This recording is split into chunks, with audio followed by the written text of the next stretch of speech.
રાજકોટ મહાનગરપાલિકાના ફૂડ વિભાગે હવે મોટી કાર્યવાહી કરી છે। અલગ અલગ એકમોમાં તપાસ કરવામાં આવી અને જે પણ જગ્યાએથી જે અખાદ્ય જથ્થો ઝડપાયો છે તેનો નાશ પણ કરવામાં આવ્યો। 175 કિલો અખાદ્ય અને વાસી ફ્રેમ્સનો જથ્થો જપ્ત કરીને સ્થળ પર જ ત્યાંથી નાશ કરવામાં આવ્યો। એટલું જ નહીં, શહેરના વિવિધ વિસ્તારોમાં ફૂડ વિભાગે ચકાસણી કરીને 12 નમૂના પણ લીધા હતા, જ્યારે 9 દંતાર્થીઓને લાયસન્સ માટે નોટિસ ફટકારવામાં આવી।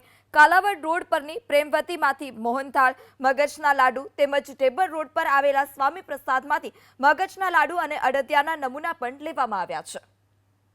રાજકોટ મહાનગરપાલિકાના ફૂડ વિભાગે હવે મોટી કાર્યવાહી કરી છે। અલગ અલગ એકમોમાં તપાસ કરવામાં આવી અને જે પણ જગ્યાએથી જે અખાદ્ય જથ્થો ઝડપાયો છે તેનો નાશ પણ કરવામાં આવ્યો। 175 કિલો અખાદ્ય અને વાસી ફ્રેમ્સનો જથ્થો જપ્ત કરીને સ્થળ પર જ ત્યાંથી નાશ કરવામાં આવ્યો। એટલું જ નહીં, શહેરના વિવિધ વિસ્તારોમાં ફૂડ વિભાગે ચકાસણી કરીને 12 નમૂના પણ લીધા હતા, જ્યારે 9 દંતાર્થીઓને લાયસન્સ માટે નોટિસ ફટકારવામાં આવી। કાલાવડ રોડ પરની પ્રેમવતીમાંથી મોહનથાળ, મગજના લાડુ તેમજ ટેબલ રોડ પર આવેલા સ્વામી પ્રસાદમાંથી મગજના લાડુ અને અડદિયાના નમૂના પણ લેવામાં આવ્યા છે।